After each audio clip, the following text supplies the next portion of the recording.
میں آتے ہیں اللہم اغفر لامتی رب ہب لامتی، دنیا میں رہتے ہیں تو امت کی مغفرت کی دعائیں، قبر میں جاتے ہیں تو امت کی مغفرت کی دعائیں، آج بھی قبر میں امت کی مغفرت کی دعائیں کر رہے ہیں۔ میرے آقا صلی اللہ علیہ وسلم کا مقام یہ ہے، صحیح مسلم شریف کی حدیث ہے، جب قرآن کریم نازل ہوا نا تو ایک قرات کی اجازت اللہ جل وعلا نے دی۔ جبریل امین حضور اکرم صلی اللہ علیہ وسلم کی بارگاہ میں حاضر ہوئے تو اللہ نے ایک قرات کی اجازت دی۔ حضور اکرم صلی اللہ علیہ وسلم نے جبریل امین کو واپس بھیج دیا، جبریل واپس چلے جاؤ، اللہ کی بارگاہ میں عرض کرو کہ میری امت کے قبائل تو بہت زیادہ ہیں، اب ایک قرات کی اجازت، یہ میری امت کے لیے اس کا تلفظ آسان نہیں ہے، حوّن علی امتی، امت کو سہولت دی جائے۔ نبی کریم صلی اللہ علیہ وسلم نے جبریل امین کو واپس بھیج دیا، جبریل امین اللہ کی بارگاہ میں حاضر ہوئے۔ اب دیکھیں ہندوستان کے علماء بیٹھے ہیں، حضور کے امتی ہندوستان میں بھی رہتے ہیں نا، میں جب ہندوستان میں جاتا ہوں تو وہاں پر جب بیانات میں مجھے دعوت دی جاتی ہے، جب مجھے مدعو کرتے ہیں تو کہتے ہیں ثاقب شامی کو ہم دعوت دے رہے ہیں۔ ثاقب شامی کہیں گے یا ثاقب سامی کہیں گے؟ تو ہندوستان کے کچھ ایسے علاقے ہیں جہاں پر سے اور شین کو اکٹھے نہیں وہ تلفظ کر پاتے، ادا نہیں کر پاتے۔ نظام الدین اولیاء رحمہ اللہ کی بارگاہ میں گیا تو وہاں کہتے ہیں نجام الدین اولیاء۔ ہندوستان بہت بڑا ہے، میں حیدرآباد دکن میں گیا تو وہاں قرآن کی جگہ قرآن کہہ رہے، قرآن، تو ہر ایک کے لیے تلفظ آسان نہیں ہے۔ تو میں کہتا ہوں وہ تو ایک ہندوستان ہے، میرے آقا صلی اللہ علیہ وسلم کی امت تو پوری دنیا میں ہے۔ تو حضور نے اللہ کی بارگاہ میں التجا کی کہ یا اللہ میری امت کے لیے بہت مشکل ہے، ایک قرات کی اجازت دی ہے، مزید اضافہ کیا جائے۔ جبریل امین اللہ کی بارگاہ میں حاضر ہوتے ہیں، اللہ ارشاد فرماتا ہے جا جبریل واپس جا، دو قراتوں کی اجازت۔ حضور پھر عرض کرتے ہیں، ارشاد فرماتے ہیں جبریل واپس چلا جا، دو بھی کافی نہیں ہے۔ جبریل امین پھر اللہ کی بارگاہ میں حاضر ہوتے ہیں، مزید اضافہ کیجئے۔ اللہ نے ارشاد فرمایا تین قراتوں کی اجازت۔ حضور کی بارگاہ میں جبریل امین حاضر ہوتے ہیں، حضور فرماتے ہیں حوّن علی امتی، مزید سہولت دی جائے میری امت کو۔ اللہ نے ارشاد فرمایا جا میرے محبوب تیرے صدقے 7 قراتوں کی اجازت ہے۔ اللہ ناراض نہیں ہوا، اللہ نے ناراضگی کا اظہار نہیں کہ میں ارحم الراحمین ہوں، میں اپنی مخلوق کے تلفظ کو نہیں جانتا تو کون جانتا ہے؟ میرے محبوب بار بار جبریل کو واپس کیوں بھیجتا ہے؟ میں نے تو قرآن نازل کیا نا، لیکن اللہ نے ناراضگی کا اظہار نہیں کیا بلکہ اللہ جل وعلا نے پیار کا اظہار کیا۔ اب اللہ کا پیار کیا ہے، اللہ کی محبت کیا ہے کہ محبوب یہ جو 3 بار تجھے تکلیف اٹھانی پڑی نا کہ تو نے جبریل کو 3 بار بھیجا ہے میری بارگاہ میں، اس تکلیف کی وجہ سے محبوب تجھے انعام دیتا ہوں، تجھ پہ اپنی عنایات کا نزول کرتا ہوں۔ وہ انعام کیا ہے؟ تجھے ضمانت والی 3 دعائیں دیتا ہوں، 3 دعائیں۔ صحیح مسلم کی حدیث کا مفہوم پیش کر رہا ہوں، ضمانت والی 3 دعائیں، جب بھی مانگے گا قبول ہو جائیں گی۔ سارے انبیاء کو دعائیں دی گئی، حضرت سلیمان علیہ السلام کو بھی ایک ضمانت والی دعا دی گئی کہ جو دعا کرے گا قبول ہو جائے گی، باقی انبیاء کو ایک ایک دعا دی گئی۔ حضور اکرم صلی اللہ علیہ وسلم کو 3 دعائیں دی گئی کہ ہے محبوب 3 دعائیں ہیں۔ سلیمان علیہ السلام نے دعا کیا کی؟ یا اللہ مجھے بادشاہ ایسا بنا دے کہ میرے جیسا کوئی بادشاہ نہ ہو۔ اللہ جل وعلا نے دعا قبول کر لی۔ ابراہیم علیہ السلام نے اپنی اولاد کے لیے دعا کی کہ یا اللہ میری اولاد میں انبیاء اور رسول بھیج، اللہ نے وہ دعا قبول کر لی۔ حضرت نوح علیہ السلام نے اپنے دشمنوں کی تباہی کی دعا کی، ان کے دشمنوں کو اللہ نے تباہ کر دیا، سب کی دعائیں قبول ہوئی، لیکن ہر نبی نے جو دعا کی نا یا اپنے لیے کی یا اپنی اولاد کے لیے کی یا اپنے دشمنوں کی ہلاکت کے لیے کی، انہیں ایک ایک دعا ملی، لیکن کونین کے والی صلی اللہ علیہ وسلم کو 3 دعائیں ملی۔ لیکن میرے آقا کی دعائیں کیا ہیں؟ میرے آقا صلی اللہ علیہ وسلم نے ایک بھی دعا اپنے لیے نہیں کی، 2 دعائیں دنیا میں ہی کر لی اور ایک دعا آخرت کے لیے مؤخر کی۔ دنیا کے لیے جو دعا تھی وہ کیا تھی؟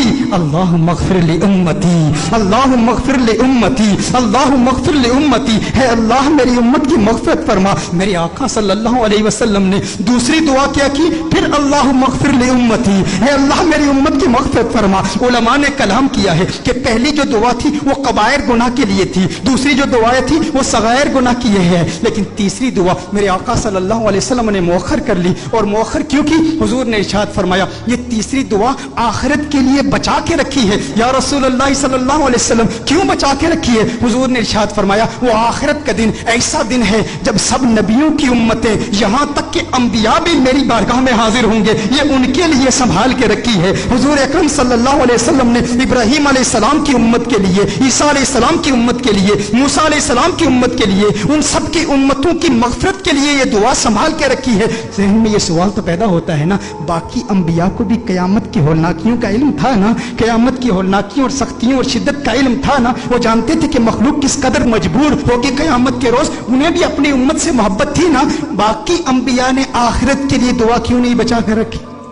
ذہن میں سوال پیدا ہوتا ہے، باقی انبیاء بھی اپنی امتوں سے پیار کرتے ہیں، لیکن انہوں نے اپنی امتوں کے لیے وہ دعا بچا کر کیوں نہیں رکھی؟ ایک دعا تھی امت کے لیے بچا کر رکھتے نا۔ انبیاء کو پتا تھا، انبیاء جانتے تھے کہ اس لجپال کو لاج ہے۔ ارے ہم کیوں پریشان ہوں جس کی آمد کے تذکرے ہم کب سے کر رہے ہیں، اپنی امتوں کو بتا رہے ہیں وہ محمد عربی آ رہا ہے، وہ لجپال ہے، جہاں اپنی امتوں کو بچائے گا وہاں ہماری امتوں کو بھی بچائے گا۔ میرے آقا صلی اللہ علیہ وسلم فقط اپنی امت کے لیے نہیں آئے، وہ رحمت للعالمین ہیں، وہ عیسیٰ کے لیے بھی آئے ہیں اور عیسیٰ کی امت کے لیے بھی آئے ہیں، وہ موسیٰ کے لیے بھی آئے ہیں، موسیٰ کی امت کے لیے بھی آئے ہیں، وہ ابراہیم کے لیے بھی آئے ہیں، ابراہیم کی امت کے لیے بھی آئے ہیں، وہ نوح کے لیے بھی آئے ہیں اور نوح کی امت کے لیے بھی آئے ہیں۔ علی نبینا وعلیہ الصلوۃ والسلام، انہیں پریشانی نہیں تھی، وہ جانتے تھے وہ لجپال ہیں، انہوں نے پہلے ہی انتظام کر رکھا ہے، وہ سب کی شفاعت کر دیں گے، کیونکہ میرے آقا صرف اس امت کے لیے نبی نہیں، وہ سب کے لیے نبی ہیں، یہاں تک نبیوں کے لیے بھی نبی ہیں۔ اعلیٰ حضرت نے یہ احمد رضا صاحب کلام پڑھ رہے تھے، اس وقت مجھے اعلیٰ حضرت کا وہ کلام یاد آیا۔ اعلیٰ حضرت نے بڑا خوبصورت تخیل باندھا ہے کہ دنیا میں میرے دل میں یہ خواہش ہے کہ نبیوں اور رسولوں سے ملوں اور سارے انبیاء اور رسول سے ایک التجا کروں، ان سے ایک بات پوچھوں۔ یہ کس کی خواہش ہے؟ اعلیٰ حضرت کی خواہش ہے کہ اس دنیا میں سارے انبیاء اور رسول سے ملاقات کروں اور ان سے ایک سوال پوچھوں۔ لیکن اس دنیا میں ممکن تو نہیں ہے احمد رضا کہ سارے انبیاء اور رسول کی بارگاہ میں تو حاضر ہو اور ان سے سوال پوچھ۔ کہا تو پھر میں قیامت کے روز پوچھ لوں گا، آخرت میں پوچھ لوں گا۔ اس وقت مخلوق بھی اپنے اپنے مقام کے اعتبار سے اور اللہ کی شان کے لائق اللہ کو دیکھے گی، تو اللہ کے سامنے اعلیٰ حضرت حضور کے سامنے انبیاء سے ایک سوال پوچھیں گے۔ وہ سوال کیا ہے؟ انبیاء سے کروں عرض کیوں مالک ہو؟ انداز دیکھیں، تیور دیکھیں، ادب کا مقام دیکھیں، حضور کا احترام بھی ہے، امتی آپ کا ہوں، لیکن انبیاء سے ایک سوال پوچھنا چاہتا ہوں، انبیاء سے کروں عرض کیوں مالک ہو؟ کیوں مالک ہو؟ انبیاء سے کروں عرض کیوں مالک ہو؟ کیوں مالک ہو؟ کیا نبی ہے تمہارا ہمارا نبی؟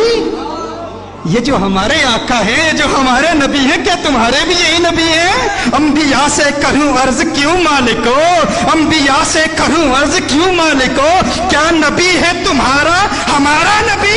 انبیاء فرمائیں گے احمد رضا آج پوچھ لیا ہے، تجھے موقع ملا ہے اللہ کی بارگاہ میں، انبیاء کی بارگاہ میں، رسولوں کی بارگاہ میں، آقا خود موجود ہیں، پوچھ لیا ہے تو سن احمد رضا، تو نے کہا انبیاء سے کروں عرض کیوں مالک ہو؟ کیا نبی ہے تمہارا ہمارا نبی؟ جیسے سب کا خدا ایک ہے ویسے ہی ان کا ان کا تمہارا ہمارا نبی۔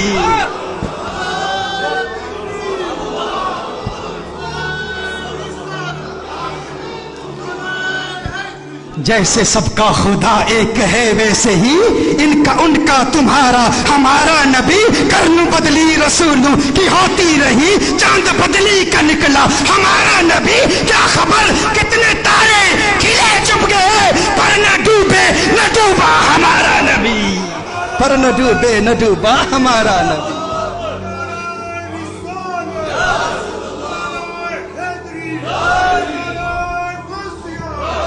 اچھا میں عرض کر رہا تھا